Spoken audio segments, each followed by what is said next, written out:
जनपद मैनपुरी में किसनी करहल मार्ग पर बने एसएस पब्लिक स्कूल सेहा खुर्द सौज जो अंग्रेजी माध्यम की कक्षाएं प्ले ग्रुप से कक्षा 9 तक की संचालित है।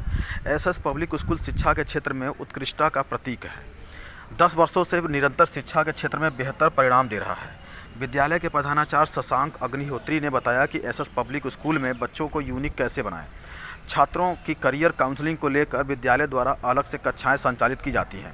उन्होंने प्रधानाचार्य शशांक गंगोत्री ने कहा कि विद्यालय ग्रामीण जगह पर स्थापित होने के चलते ग्रामीण क्षेत्र के छात्र छात्राओं के लिए शहरी विद्यालयों की बराबरी के लिए विभिन्न प्रकार की प्रतियोगिताएं भी कराई जाती हैं, जिससे विद्यालय के छात्र छात्राओं को उच्च शिक्षा में किसी प्रकार की परेशानी का सामना न करना पड़े।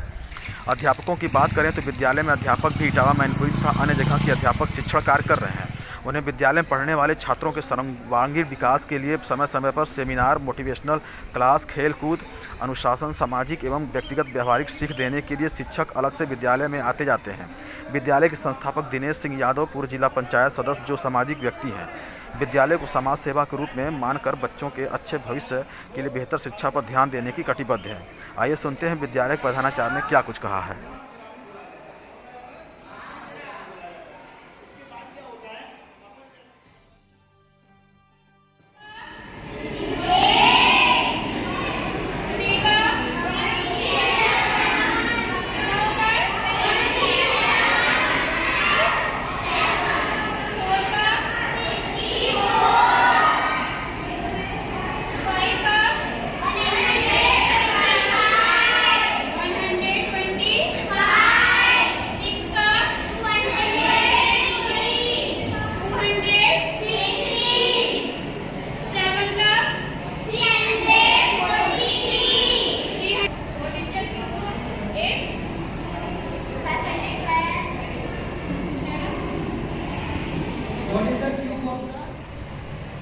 सर, विद्यालय शुरू हो गए हैं अप्रैल से। जिस तरीके से आपके विद्यालय में क्या क्या सुविधाएं बच्चों के लिए उपलब्ध हैं?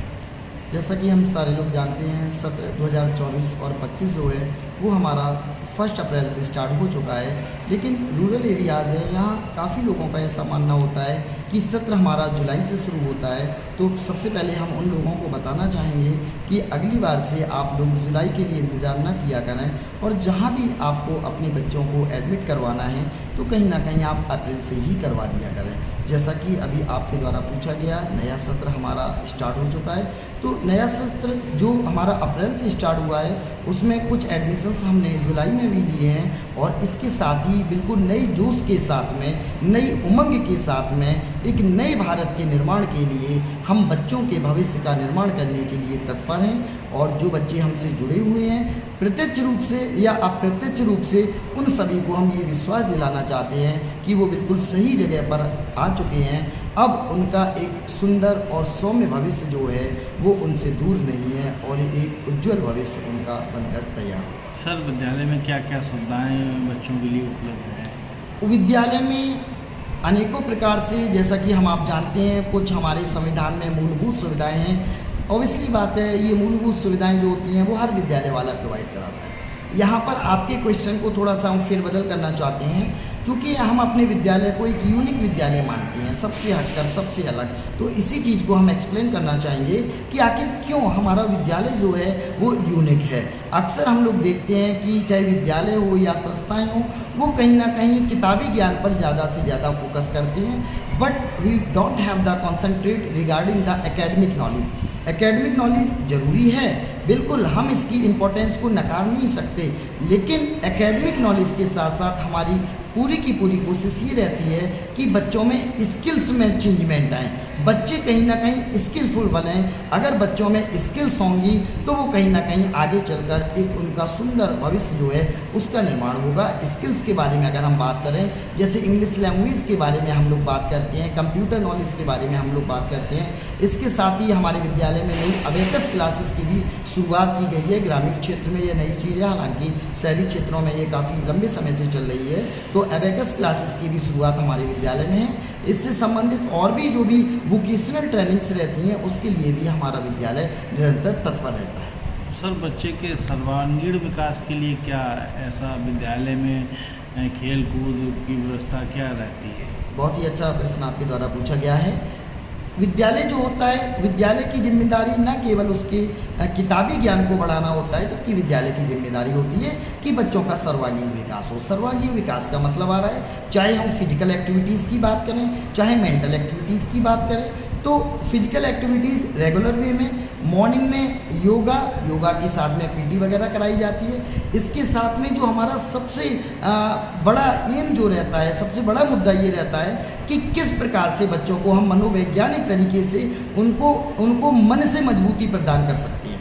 अगर बच्चे मन से मजबूती होती है, आपने एक कहावत भी सुनी होगी, मन से जीते जीत है, मन से हारे हार। तो हमारी कोशिश यही रहती है कि साइकोलॉजिकल वे में बच्चों को इस प्रकार से हम ट्रीट करते हैं कि बच्चे फिजिकल रूप से तो तैयार हों ही, इसके साथ साथ बच्चों का जो मेंटली लेवल है वो भी काफ़ी मजबूत हो। जीवन में छोटे मोटे अगर उन पर समस्याएं आती हैं, छोटे मोटे अगर उनके लिए संघर्ष आते हैं, तो उन संघर्षों का वो बहुत ही आसानी के साथ सामना करना पड़े। इस प्रकार का साइकोलॉजिकल ट्रीटमेंट हम अपने बच्चों को एकेडमिक नॉलेज के साथ साथ प्रोवाइड करते हैं। सर, विद्यालय कहाँ पे उपलब्ध है, क्या नाम है? ये हमारा विद्यालय है, एसएस पब्लिक स्कूल के नाम से है। ये जब आप किसी से सामान कटरा आएंगे, सामान कटरा और सौज के बीचों बीच में स्थित है। सामान कटरा से इस विद्यालय की दूरी मात्र और मात्र 3 किलोमीटर है और सौज से इस विद्यालय की दूरी मात्र 2 किलोमीटर है।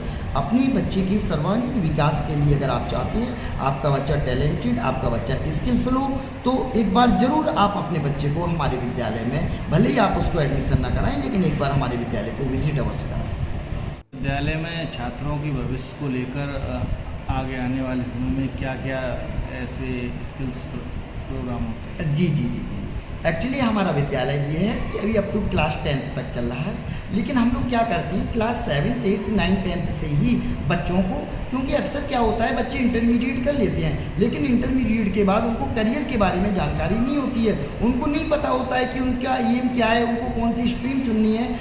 इस केस में क्या होता है, बच्चों के जो पेरेंट्स हैं वो अक्सर बच्चों के एडमिशन्स हैं BA, BSc, ग्रेजुएशन में करवा देते हैं। लेकिन यहाँ से बच्चों को हम लोग करियर काउंसलिंग की सुविधा भी प्रोवाइड कराते हैं। और जो बच्चे गवर्नमेंट जॉब्स के लिए जाते हैं, तो वहाँ पर जैसे GD हो गया, आपका डिबेट हो गया, मोटिवेशनल सेमिनार्स वगैरह हैं, करियर काउंसलिंग, ये जो सारी चीज़ें जिनके लिए आपको बड़े बड़े शहरों में जाना पड़ता है, वो सारी सुविधाएं आपको हमारे विद्यालय में ही मिल जाएंगी। अगर इंटर तक के बच्चे भी करियर काउंसलिंग की सुविधा लेना चाहते हैं, तो वो हमारे विद्यालय में संपर्क करना चाहते हैं। उनका भविष्य जो है किस लाइनिंग में ज़्यादा सुदृढ़ हो सकता है, इन सारी चीज़ों को लेकर बच्चों को मन से, इंटर के बाद की चीज़ों के लिए भी हम लोग उनको मन से मजबूत करते हैं। तो ये सारी चीज़ें फर्स्ट टाइम ऐसा है जो आपको इस क्षेत्र में मिल जाएंगी। करियर काउंसलिंग हो गया, मोटिवेशनल सेमिनार्स हो गए, GD हो गया, डिबेट हो गया और प्रिपरेशन ऑफ द इंटरव्यू, ये सारी चीज़ें उनको जब हम क्लास 7th से स्टार्ट करवा देते हैं, तो क्लास 12th तक आते आते वो इसमें परिपक्व हो जाते हैं। और in the case of the future